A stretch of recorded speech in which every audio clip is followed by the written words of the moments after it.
आपके पति को आपसे दूर कराया जा रहा है। हाँ, मेरे पति को हमसे दूर कराया जा रहा है। मेरी सासू माँ बोली इतना सब कुछ करना उस लड़की से, बच्चा पैदा होने मत देना। अब प्रमुख बन गई है ना, उसको 80 लाख रुपया चाहिए, हम कहाँ से देंगे 80 लाख रुपया? 80 लाख रुपया चाहिए, कितना चाहिए? 80 लाख रुपया हम कहाँ से देंगे? नहीं, और फॉर्च्यूनर गाड़ी चाहिए। यहाँ तक मेरे पति मेरे नाम लिखवाए थे चेयर्स पर, वो भी कवर करवा दी कि तेलिनिया के नाम हटवाओ। तिलनिया क्या बोलता था? तेलिनिया कहती थी मेरी सासू माँ। देखिए हम लोग कितने अच्छे से रहते हैं। हाँ। देखिए ये कब का फोटो है? ये शादी के बाद का फोटो है। एक लड़के के प्यार में आप गुप्ता से यादव बन गए। हाँ, अब तो यादव लोग की बेटी हो गई, यादव लोग की बहू है हम। अब कौन सा जात, अब तुम गुप्ता से यादव हो गए तो हम यादव ही ना कहलाएंगे। अभी मोहल्ला में भी जाइएगा तो मुझे सब यादव ही से जानता, कोई मुझे गुप्ता से नहीं जानता। लड़के के घर पे सासू माँ शादी की तैयारी कर रही है दहेज लेने के लिए। अभी भी दूसरा शादी नहीं कर सकते, क्यों करेंगे? हम उनकी बीवी हैं और हम करने नहीं देंगे। उनके नाम से सिंदूर लगाए, उनके नाम से मंगलसूत्र पहने हुए हैं, और वो कैसे दूसरा शादी करें? हो ही नहीं सकता है। मरना मंजूर करें पर हम दूसरा शादी नहीं करेंगे, उन्हीं के नाम से रहेंगे, चाहे कुछ भी हो जाए। अभी हमारे साथ जिस लड़की को आप देख रहे हैं ये पटना की रहने वाली है, जिनकी शादी प्रेम प्रसंग में आज से 3 साल पहले पटना के ही एक युवक से हुआ था।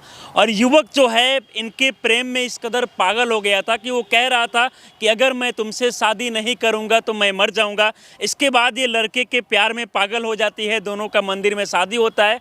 और शादी के 3 साल बाद जो है इनके सास ससुर के द्वारा दहेज का डिमांड किया जा रहा है कि अगर 80 लाख और फॉर्च्यूनर गाड़ी नहीं मिलेगा तो इन्हें घर में नहीं रहने दिया जाएगा, और लड़के का दूसरे शादी करने जा रहे हैं वो लोग।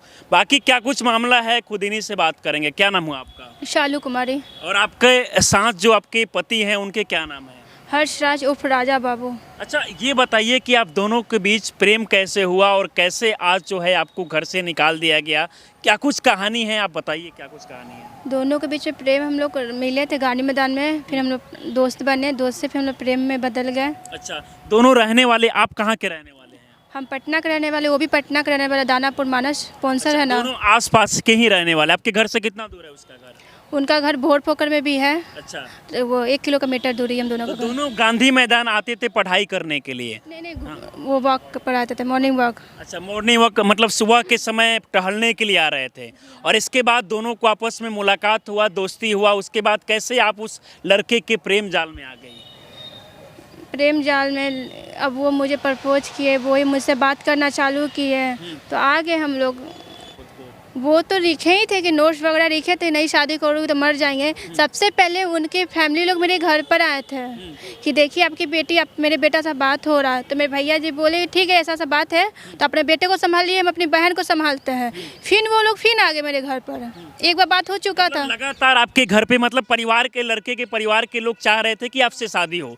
क्या आपके परिवार के लोग इसके लिए एग्री थे? नहीं, मेरे परिवार वाला कोई एग्री नहीं। क्या कारण था कि आपके परिवार के लोग इस शादी का सपोर्ट नहीं? दोनों अलग कास्ट है हम लोग। अच्छा, वो कौन सा कास्ट है? वो यादव थे, हम गुप्ता थे। अच्छा, मतलब आप गुप्ता और वो यादव, इसीलिए आपके घर के लोग चाह रहे थे कि दोनों का शादी नहीं हो। फिर भी शादी कैसे हुआ मंदिर में? तो मंदिर में हम लोग शादी, हमको वो बोले कि तुम किसी लड़का से शादी कर लोगे तो हम मर जाएंगे, क्योंकि मैं 3 महीने के अंदर शादी सेट हो गया था। अच्छा, हाँ, तो मेरे आपका फैमिली शादी हो सेट हो गया हाँ था? किसी लड़का से शादी सेट हो, मेरी मम्मी किसी जगह शादी करवा रही थी, पर वो नहीं माने। वो तुम कैसे उससे शादी कर लोगे, प्यार हमसे करोगे, शादी किसी और से करो, ये होने नहीं देंगे। और जिस दिन तुम कर लोगे शादी ना हमसे छुपा कर भी, तो तुम्हारा फैमिली को पूरा गोली मार देंगे, तुमको भी गोली मारेगा, खुद गोली मार। किस बात लड़का कहा था कि अगर तुमसे मैं शादी नहीं करूंगा तो तुमको और तुम्हारे फैमिली को गोली मार दूंगा? जी हाँ। तो इस चलते आप घर परिवार से निकल के कहीं ना कहीं भाग के मंदिर में दोनों शादी किए? हाँ, फिर हमको मंदिर में शादी करना पड़ा उनको, उनसे की, ताकि वो मरे नहीं। शादी के बाद लड़के के घर वाले खुश थे? आप कहाँ रह रही थी शादी के बाद? शादी के बाद हम लोग बेंगलोर चले गए थे। अच्छा, शादी होते ही आप लोग बेंगलोर चले गए। इससे पहले कोर्ट मैरिज भी हुआ था या फिर बाद में? नहीं, पहले मंदिर में शादी किए थे। फिर मेरी मम्मी नहीं मानी, कहीं ये शादी को हम नहीं मानते हैं। तो आपकी मम्मी बोली? हाँ, मेरी मम्मी बोली। फिर उसके बाद वो दिमाग लाया कि हम लोग कोर्ट में शादी करेंगे, ताकि दोनों फैमिली अलग नहीं कर सकते हम दोनों को। तो फिर कोर्ट मैरिज भी किया आप? हम लोग कोर्ट मैरिज भी किए। तो जब कोर्ट मैरिज कर लिए तब घर में हम लोग बोले कि देखो कोर्ट मैरिज भी शादी हो गई, अब तो मान जाओ मम्मी, क्यों नहीं से कर रही हो। वो अपने घर में समझा रहे हैं, हम अपने घर में समझा रहे हैं, पर दोनों में से कोई फैमिली मानने के रेडी नहीं है। तो मेरी मम्मी बोली अब तो कोर्ट में तुम कर ही ली हो, तो मेरा तो नाक नीचा कर ही दी हो, अब हम क्या कर सकते। जाते हैं लड़का वालों के घर पे बात करते हैं, क्या वो लोग बोलते हैं। तो मेरे भैया मेरी मम्मी गई लड़का वाले के घर पे बात करने, वो मेरे पति ही खुद बुलाए, मम्मी जी आपको आना है, इस समय पर आपको बात करना है। तो मेरे मम्मी और भैया गए बात करने के लिए, और उसके बाद बात हुआ तो मेरे सासू माँ क्या बोली कि लड़का जब शादी 2 बार कर ही लिया तो बार बार क्या हम शादी करते रहेंगे। आपके सासू माँ बोली? हाँ, जो लड़का को नहीं जाइए, नहीं तो लड़का को जब भी जॉब लगेगा लड़के को उठा के लेकर चल जाएगा। अच्छा। तो वो तो बोले देखो मेरी मम्मी तो बोले उठा के लेकर चल जाना, तुम्हारी मम्मी कह रही है कि नहीं लड़की हम अभी नहीं विदा करें, कि ऐसे नहीं तो ऐसे हो जाएगा। अच्छा। तो मेरी मम्मी बोली देखिए बाबू दाल चावल का बोरिया नहीं है कि हम उठा के उसको लाद देंगे, आप उसको लेकर चले जाइएगा, क्योंकि मेरा भी समाज है, हमको समाज में रहना, हमको दिखाना है कि मेरी बेटी को शादी कर रहे हैं। मानते कि अब ये गुप्ता है हम लोग, आप यादव है, अब आपकी मम्मी नहीं माने, मम्मी को मनाइए। तो हर बात वो हर रिकॉर्डिंग मुझे सुनाते थे, अपनी माँ से जो भी बात करते थे सुनाते थे। फिर दोनों परिवार बाद में माने, दोनों का शादी भी हुआ? हाँ, फिर दोनों का शादी भी, नाम से शादी हुआ, उसका फोटो शूट भी है ना? हाँ, फिर दोनों शादी हो गया। फिर वो बोले हमसे कि तुमको मम्मी पापा के साथ थोड़ी रहना बाबू, तुमको रहना मेरे साथ, कमाएंगे हम रखेंगे तुमको। आपके पति बोले कि बाबू, बाबू मतलब आपको? हाँ, बाबू कहते थे। सालू आपका नाम है, सालू लेकर नहीं, क्या बोलते थे? बाबू कहते थे मुझे। बाबू आपको कहते थे? हाँ। और फिर दोनों जो है यहाँ से बेंगलोर चले गए। वहाँ पर 3 साल लगातार बिताए। हाँ, 3 साल बिताए। और उसके बाद जैसे ही आप लोग घर आए, घर आने के बाद ऐसा क्या हुआ कि आपको घर से निकाल दिया गया? आप लगातार दर दर भटक रही है। घर तो हम लोग बहुत बार आ चुके हैं पटना, ऐसा कभी हम लोग सोचे नहीं थे कि हम लोग को अलग होना पड़े, ऐसा सभी सोचते तो आते ही नहीं क्या पटना। आप दोनों ने खुद से एक दूसरे से अलग हुआ है कि अलग किया गया? अलग किया गया है। कौन आपके साथ मतलब आपको देखना नहीं चाहता है, पति के साथ अलग कर दिया? मेरी सासू माँ नहीं देखना चाहती है, नहीं कभी वो नहीं सोचती थी कि वो मेरे बेटे के साथ खुश रहे। कभी भी हम लोग खुश भी रहते थे ना तो हमेशा झगड़ा लगा देते, किसी बात के लिए लेकर झगड़ा लगा देते थे, हर बात के लिए टॉर्चर करते थे। यहाँ तक मेरे पति मेरे नाम लिखवाए थे चर्च पर, वो भी कवर करवा दी कि तेलिनिया के नाम हटवाओ। तिलनिया क्या बोलता था? तेलिनिया कहती थी मेरी सासू माँ। आपको मतलब सासू माँ इस तरीके से प्रताड़ित कर रही थी, और आपके पति जब आपके नाम को सीने पर लिखवाए थे तो मतलब उनके सीने पर जो है मिटवा दिया गया ना? हाँ, मिटवा दिया गया था। तो फिर मेरे पति फिर मेरे लिखवाए सालू कि जाने तो मम्मी मिटवा दी। क्या फिर कारण है कि इस प्यार को सासू माँ आपके तो पहले सासू माँ को पसंद आ रहा था चीजें? पहले इसलिए पसंद आया ताकि उनका बेटा को हम बचा दिए, इसी लगाने से बचा दिए। अब तो देख लीजिए मेरा बेटा भी बच गया, लड़की से शादी भी हो गया, अब इसको पत्ता काट देते हैं और ये होने हम नहीं देंगे। अब क्या चाह रही है वो? अब प्रमुख बन गई है ना, उसको 80 लाख रुपया चाहिए, हम कहाँ से देंगे 80 लाख रुपया? 80 लाख रुपया चाहिए? कितना चाहिए? 80 लाख रुपया हम कहाँ से देंगे? नहीं, और फॉर्चूनर गाड़ी चाहिए। हाँ, 80 लाख रुपया और फॉर्चूनर गाड़ी का डिमांड किया? हाँ जी, मेरी सासू माँ मांग रही है, हम कहाँ से दें? कहीं भी शादी में जाती थी, फोन करती थी। नहीं देने पर क्या बोल रहे हैं लोग? नहीं देने पर लड़की को छोड़ दो, वो करेगी क्या करेगी, लड़की तो है, छोड़ दो ना, बहुत लोग करता है, तुम भी छोड़ दो उसको। हाँ, सुनने में ये भी आ रहा है कि लड़के का शादी को लेकर भी तैयारी घर में चल रहा है। हाँ, तैयारी तो चल रहा है। क्या कह रहे हैं वो लोग?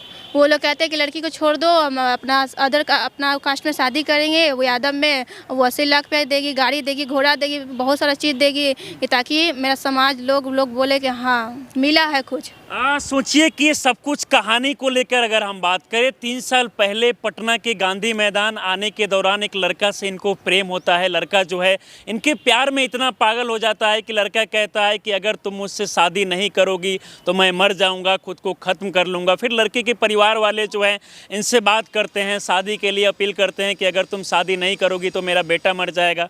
और इसके बाद कहीं ना कहीं दोनों जो है इनके घर वाले सपोर्ट नहीं कर रहे थे, फिर भी ये जाके मंदिर में शादी करती है। और शादी के 3 साल बाद जो है ये लोग पटना जब घर पे आते हैं तो ये कह रही है कि इनके सासू माँ प्रमुख बन चुकी है, और इसके बाद वो चाह रही है दहेज के लालच में अपने बेटे की शादी किसी और से कराएं ताकि वहाँ 80 लाख रुपया और फॉर्चूनर गाड़ी मिल जाए, और आपको ठुकरा दिया गया। हाँ, मुझे ठुकरा दिया गया। अब तो मतलब आप ना घर के रही ना घाट के रही, एक लड़के के लिए अपने कास्ट से मतलब ऊपर हट के अब शादी तक की, इतना चीज़ें, घर परिवार सब कुछ भूल के। हम कभी सोचे नहीं थे कि मेरे साथ ऐसा करेंगे, कभी नहीं सोचे थे, क्योंकि मुझे पता है कि वो नहीं करे, मेरी सासू माँ करवा रही है। मतलब आपको अभी भी विश्वास है कि आपके पति आपके साथ है, लेकिन आपके पति को आपसे दूर कराया जा रहा है? हाँ, मेरे पति को हमसे दूर कराया जा रहा है। अच्छा, तो अब क्या करेगी आप? अब क्या करेंगे, हम दर दर भटक रहे हैं, उनको अच्छा लग रहा है हम भटक रहे हैं, तो वो खुश हो रही है कि लड़की तो भटक तो रही ये है। मत, आपको न्याय जरूर मिलेगा। देखिए इनके आंखों में आंसू आप देख सकते हैं, क्योंकि एक महिला जो है 1 दिन 2 दिन, ज़्यादातर जो है 10 दिन 6 महीना 1 साल अपने घर पे रह सकती है, लेकिन पूरे लाइफ ये कैसे गुजार पाएगी, ये भी एक बहुत बड़ा सवाल खड़ा होता है। अब कैसे रहेगी आप? तो ये मत, देखिए बहुत सारे लोग देख रहे हैं। मुझे लगता है कि महिला थाना हर जगह ये वीडियो पहुंच रहा होगा और मुझे लगता है आपको न्याय जरूर मिलेगा। देखिए हम लोग कितने अच्छे से रहते हैं। हाँ। देखिए ये कब का फोटो है? ये शादी के बाद का फोटो है। शादी के बाद आप लोग जब बेंगलोर में रह रहे हैं? हाँ, बेंगलोर का, फिर शादी के ये पहले का फोटो फोटो में है। आप देख सकते हैं दोनों पति पत्नी साथ है। ये शादी के पहले का फोटो है। अच्छा। ये शादी के बाद का फोटो। देखिए हम लोग कितना कोर्ट मैरिज हो गया था सबका, हम लोग घूमने फिरने जाते हैं। बेंगलोर का फोटो है। हाँ। ये बेंगलोर में जब आप लोग साथ में रह रहे थे, वहाँ कोई दिक्कत परेशानी नहीं हो कुछ रहा दिक्कत परेशानी सब कुछ जो भी होता था? था। आपके बच्चे भी हैं क्या? नहीं, मेरी सासू माँ बोली थी ना, सब कुछ करना उस लड़की से, बच्चा पैदा होने मत देना। अभी भी दूसरा शादी नहीं कर सकते, क्यों करेंगे, हम उनकी बीवी हैं, हम करने नहीं देंगे। आप कह रहे हैं, लेकिन लड़के के घर पे सासू माँ शादी की तैयारी कर रही है दहेज लेने के लिए। उनको कहने से बोलने से थोड़ी कुछ हो जाएगा, कुछ भी नहीं होगा। उनके नाम से सिंदूर लगाए, उनके नाम से मंगलसूत्र पहने हुए हैं, और वो कैसे दूसरा शादी करें? हो ही नहीं सकता है कि मेरे पति करेंगे। सोचिए कि एक महिला जो है अपने परिवार सब कुछ भूल के कहीं ना कहीं एक लड़के के प्रेम जाल में आके शादी कर ली। आज शिवरात्रि है और शिवरात्रि का ये व्रत भी रखी है, सुबह से फास्टिंग भी है। हम सुबह से फास्टिंग है शिवरात्रि की, मेरे पति के लिए। अब बोला पति आपके साथ नहीं है तो उससे क्या, भगवान फिर हम दोनों को एक कर दे। मैं भोलेनाथ पे बहुत विश्वास है कि भगवान दोनों को एक करेंगे। मतलब इतना विश्वास आपको अभी भी? हाँ, बहुत विश्वास है। पहले आपका नाम क्या था, पूरा टाइटल? शालू कुमारी। शालू गुप्ता पहले थे? हाँ, शालू गुप्ता लगाते थे, अब गुप्ता तो नहीं रहे, हम तो यादव हो गए, अब यादव कुल में चले गए हैं। मतलब एक लड़के के प्यार में आप गुप्ता से यादव बन गए? हाँ, अब तो यादव लोग की बेटी हो गई, यादव लोग की बहू है हम। एक बार हम आपको तस्वीरें दिखाने का प्रयास कर रहे हैं। देखिए सबसे पहले मंदिर में शादी हुआ, फिर कोर्ट मैरिज हुआ, और घर के लोग उसके बाद भी यकीन नहीं कर रहे थे, तो धूमधाम से शादी हुआ। और शादी का आप तस्वीर देख सकते हैं कि शादी किस तरीके से धूमधाम से हुआ है। शादी में लड़के को अंगूठी वगैरह भी मिला, सोने का चैन। हाँ, सब कुछ दिए, अंगूठी, बासले, क्या चैन नहीं दिए कि आज दहेज मांगा जा रहा है? सब कुछ दिए, सिर्फ पैसा के कारण बोलो ऐसा किया जाए। जो हमसे बना, जितनी मेरी मम्मी से बना कि हाँ उतना हम दिया जाते हैं, वो उतना मेरी मम्मी दिया। अब 80 लाख भी हमसे मांगा जाएगा तो नहीं। देखिए दोनों का जोड़ी आप देख सकते हैं कि कितना खूबसूरत है। मतलब आज भी ये फोटो को जब आप देखती होगी तो रोना आ जाता होगा। क्या हाँ, दिन था वो? रोना तो आता है, तो क्या करे। वो लोग जो कर रहे मेरे साथ, सास ससुर, कि ऐसे अलग करवाना चाह रहे, पर कभी नहीं यह अलग होंगे हम। सोचिए कि शादी के बाद अगर किसी महिला को इस तरीके से दिक्कत परेशानी आए, दहेज के कारण घर से निकाल दिया जाए, तो ये समाज के लिए कितना ज़्यादा दुर्भाग्य की बात है। क्योंकि एक तरफ इस देश में कहा जाता है कि बेटी बचाओ बेटी पढ़ाओ, लेकिन इसके बाद भी आप देख सकते हैं कि बेटियों का क्या हाल है। देखिए ये मांग में सिंदूर डालते हुए तस्वीर आप देख सकते हैं। ये शादी का जो है फ़ोटो रहा, जिसे हम आप तक दिखाने का प्रयास कर रहे थे। बाकी लड़का अभी कभी बात उचित नहीं हो पा रहा है। उनको नहीं बोले तो कितने बार कि आपको कि उनको माइंडली टॉर्चर किया गया है, माइंडली ऐसा कुछ बात सिखाया गया है कि ऐसे करोगे तो ऐसे हो जाएगा, ऐसे करोगे तो ऐसे हो जाएगा। घर में पूरा उनको दबाव बनाया गया है। देखिए आज शिवरात्रि है, पूरे देश के लोग जो है जश्न में डूबे हुए हैं। ये भी जो है अपने पति से 4 महीने से दूर होने के बावजूद भी शिवरात्रि का व्रत रखी है। आप देख सकते हैं कि फास्टिंग में है ताकि पति जो है इनसे मिल सके। चलिए बाकी आप लोग इस वीडियो को शेयर कीजिए ताकि प्रशासन तक ये वीडियो पहुँच सके, इस मामले का जो है संगीन तरीके से जाँच हो सके ताकि इनको न्याय मिले। बाकी इस वीडियो को देखकर आप लोग क्या सोचते हैं, अपनी राय हमें जरूर दें। आप हमारे साथ जुड़ रहे हैं, बहुत बहुत धन्यवाद।